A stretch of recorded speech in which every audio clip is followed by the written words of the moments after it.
Para ouvir aqui estamos a palavra do Senhor. Só por ela temos a vida e a luz do Salvador. Templos santos fomos feitos para a habitação de Deus. Somos em Jesus perfeitos, somos os eleitos seus. Exaltando aqui estamos a Jesus que nos salvou. Todo o louvor lhe damos, ele já nos resgatou.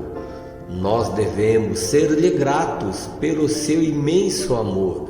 Nesta casa e em toda parte, exaltemos o Senhor.